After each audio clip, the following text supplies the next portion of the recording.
Bhardwaj. Hope आप सब अच्छे होंगे, लेक्चर सीरीज को एंजॉय कर रहे होंगे।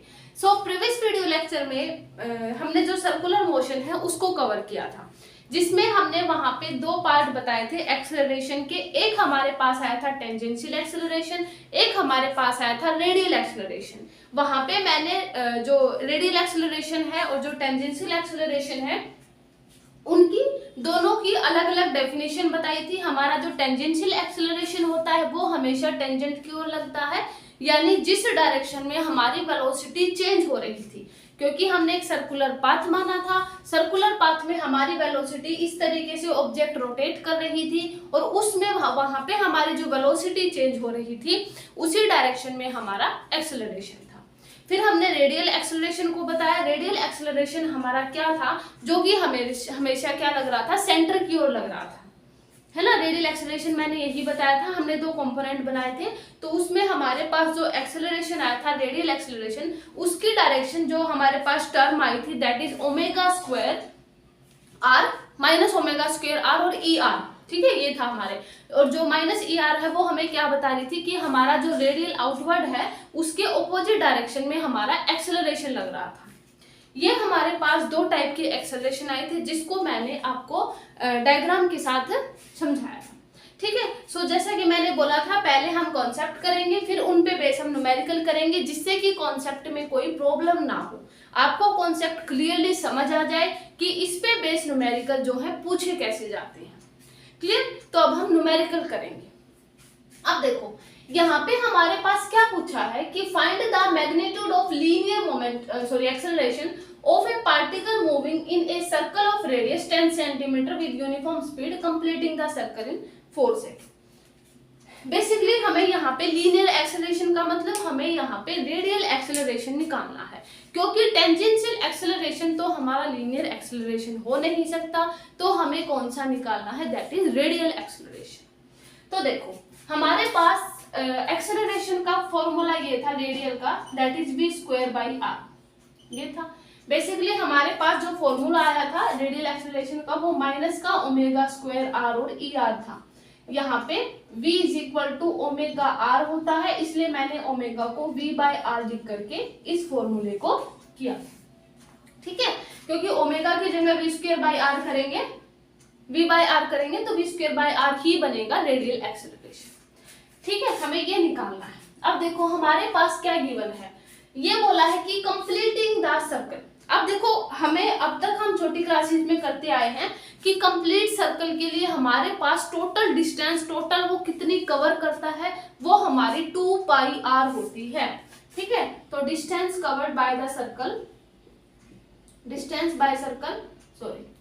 Distance covered by circle is 2 pi R, ठीक है, 2 पाई आर, ठीक है। अब यहाँ पे अगर हम वेलोसिटी निकालें तो हमारे पास वेलोसिटी ओमेगा इंटू आर होती है, जो कि मैंने फॉर्मूले में बताया है। अब ओमेगा हमारे पास 2 पाई बाय टी होता है। अब 2 पाई बाय टी यहाँ पे कैसे आया, यानी हमारी एंगुलर वेलोसिटी जो होती है वो D theta by D T होती है, ये मैंने बताया था आपको। लेकिन जो एंगुलर वेलोसिटी में जो डी थीटा है वो पूरा सर्कल कब कंप्लीट होता है, जब वो पूरा सर्कल आ जाए, यानी 2 पाई आ जाए। तो डी थीटा यहाँ पे हमारे पास 2 पाई होगा और जो डी टी है वो हमारे पास टाइम होगा, यानी एंगुलर वेलोसिटी हमारी जो D theta by D T होती है उसको हम 2 पाई बाई टी लिख सकते हैं।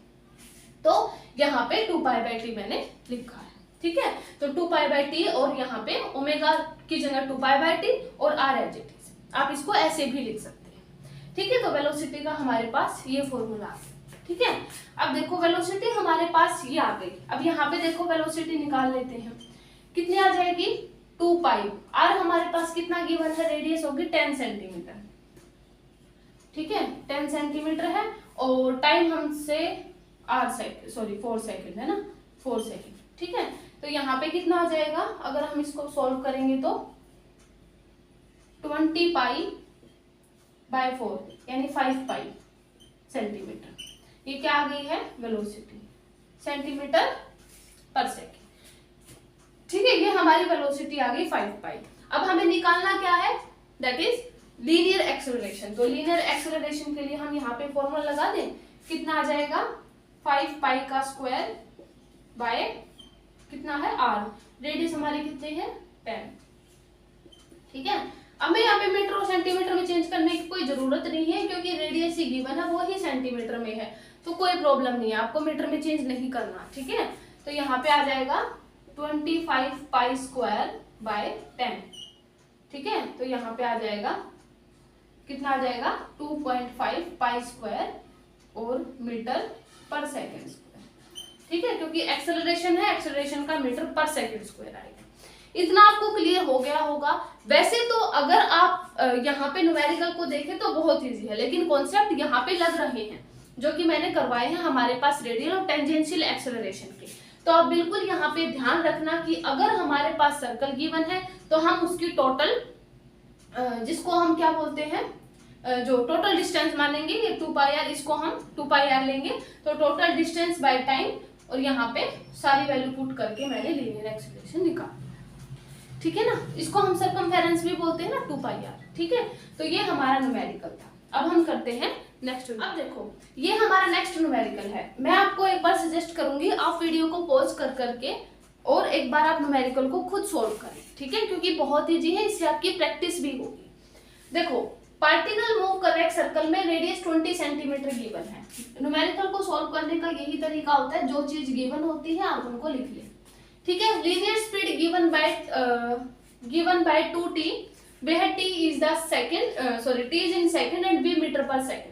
Find radial and tangential acceleration. Basically हमें यहाँ पे चीजें गिवन है कि टाइम हमारा सेकंड में है और वेलोसिटी मीटर पर सेकंड में है, तो यहाँ पे 20 सेंटीमीटर को हमें मीटर में चेंज करना पड़ेगा। तो यहाँ पे जो रेडियस है वो हमारी 0.2 मीटर हो जाएगी। ये हम प्रीवियस वीडियो में भी चेंज कर चुके हैं, इसको आप देख लेना।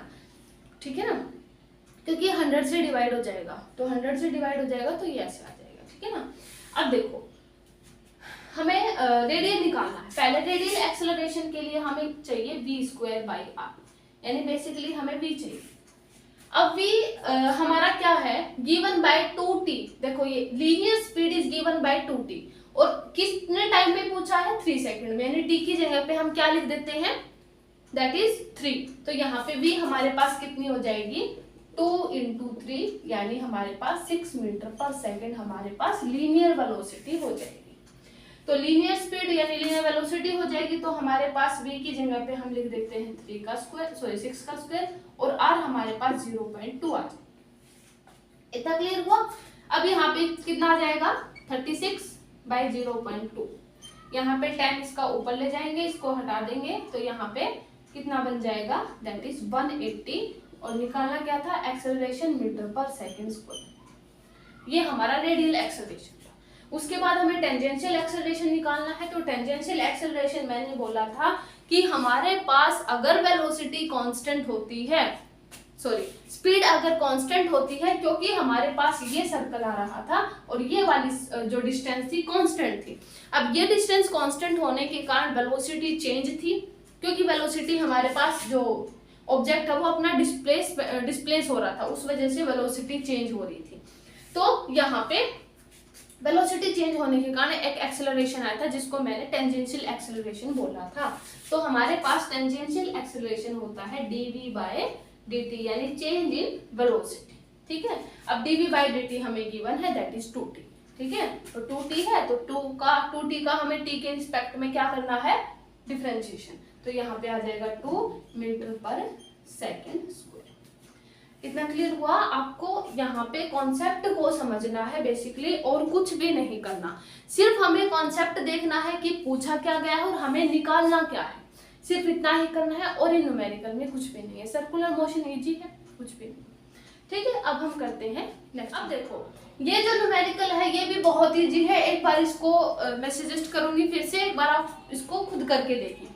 ठीक है, अब देखो एक ऑब्जेक्ट है जो कि सर्कुलर मोशन में मूव कर रही है, हैज ए सेंट्रीपिटल एक्सेलरेशन। ये जो CA मैंने लिखा है सेंट्रीपिटल एक्सेलरेशन लिखा है, ये शॉर्ट टर्म में मैंने लिख दिया। ठीक है, अब मैंने बोला था कि हमारे पास जो सेंट्रीपिटल एक्सेलरेशन होता है उसको हम रेडियल एक्सेलरेशन ही बोलते हैं। इसका रीजन भी मैंने बताया था, क्योंकि हमेशा हमारा जो रेडियल एक्सेलरेशन है वो सेंटर की ओर लगता है, इसलिए हम इसको सेंट्रीपिटल एक्सेलरेशन भी बोलते हैं। तो ये चीजें हमें गिवन है, हमें बेसिकली यहाँ पे फ्रीक्वेंसी निकालनी है। अब आप देखो सोचोगे कि फ्रीक्वेंसी को कैसे निकाला जाए, क्योंकि फ्रीक्वेंसी के लिए पहले हमें टाइम चाहिए और वो चीजें हमें गिवन है नहीं। फ्रीक्वेंसी के लिए टाइम चाहिए ना, क्योंकि फ्रीक्वेंसी हमारी 1/टाइम होती है ना। अब देखो यहाँ पे पहले हमें टाइम को निकालना पड़ेगा। मैंने एक रिलेशन बताया था, क्या था हमारा, दैट इज 2πr/t, ये हमारा रिलेशन था। अब इसके लिए पहले हमें ये चीज चाहिए। अब हमारे पास वेलोसिटी भी गिवन नहीं है, लेकिन हमारे पास एक्सेलरेशन गिवन है। अब एक्सेलरेशन का यूज करके निकाल सकते हैं हम वेलोसिटी को। मैंने बोर्ड पे लिख रखा है, ठीक है ना, आप वहां पे भी देख सकते हैं, अदरवाइज आपको वैसे भी याद होना चाहिए, ठीक है ना। तो देखो वेलोसिटी को हम कैसे निकाल सकते हैं। यहाँ पे एक्सेलरेशन गिवन है हमें कितना, 20, ठीक है। v² हम मतलब ये हमें निकालना है। रेडियस हमें गिवन है कितने, 0.5 मीटर, ठीक है। अब देखो v हमारा कितना आ जाएगा, सॉरी v² हमारा कितना आ जाएगा, 10 आ जाएगा ना, इसको सॉल्व कर लेना, 10 आ जाएगा, ठीक है। और v इसका जो √10 अगर हम करेंगे तो ये नियरली 3.616 होता है। देख लेना आप एक बार, ये होता है 3.16, ठीक है। ये होता है v आ गई हमारी √10 का 3.16 होता है, ठीक है। अब देखो, अब हमें हमारे पास वेलोसिटी आ गई, हमें टाइम निकालना है और सारी चीजें हैं हमारे पास, सिर्फ टाइम निकालना है। तो टाइम निकालने के लिए हम वेलोसिटी को लिख देते हैं 3.16 is equal to 2 into 3.14 into r हमारे पास 0.5 है, ठीक है, और t हमें निकालना है, ठीक है। तो कितना आएगा यहाँ से, और ये चीज तो हट जाएगी, ठीक है। आप इसको देख लेना। तो यहाँ पे जो t है ये 0.5 था, देखो आप इसको सोल्व कर लेना एक बार। यहाँ पे क्योंकि 0.5/10 आएगा ना, तो 10 आएगा, तो यहाँ से 5/10 1/2, 1/2 से ये 2 कैंसिल, तो 3.14। तो t हमारे पास कितना आ जाएगा, 3.16/3.14। इसको आप देखना, हमारे पास नियरली 1.006 आएगा, ठीक है ना। आप इसको एक बार देख लेना, 1.006 ये हमारा टाइम आ गया। अब हमें फ्रीक्वेंसी निकालनी है, तो फ्रीक्वेंसी हमारे पास फ्रीक्वेंसी होती है 1/टाइम पीरियड, ठीक है। तो 1/टाइम पीरियड है, तो हमारे पास कितना आ जाएगा, 1.006 और यहाँ पे लगभग 0.99 हर्ट्ज। आप इसकी मैथमेटिकल कैलकुलेशन कर लेना। अगर मेरे से कुछ मिस्टेक हो भी जाती है ना मैथमेटिकल, आप उसको देख लिया करो, ठीक है, क्योंकि मैथमेटिकल कैलकुलेशन कुछ ज्यादा बड़ी चीज नहीं है। तो हमारे पास ये आ जाएगा फ्रीक्वेंसी 0.99 हर्ट्ज, क्लियर है, ठीक है। तो मैं ऐसी उम्मीद करती हूँ कि आपको यहाँ तक के हमारे जो सर्कुलर मोशन है वहाँ पे आपको पूरा कॉन्सेप्ट है क्लियर हो गया होगा, क्योंकि मैंने आपको न्यूमेरिकल के साथ सर्कुलर मोशन करवाया, ठीक है। तो मैं उम्मीद करती हूँ आपको सर्कुलर मोशन क्लियर हो गया होगा। सो आज की वीडियो लेक्चर में हम इतना ही करते हैं। नेक्स्ट वीडियो लेक्चर में हमारा, क्योंकि सर्कुलर मोशन से रिलेटेड है, दैट इज एंगुलर मोमेंटम, उसको हम डिस्कस करेंगे। सो आज की वीडियो लेक्चर में इतना ही। वीडियो को लाइक करें, शेयर करें। Thank you so much.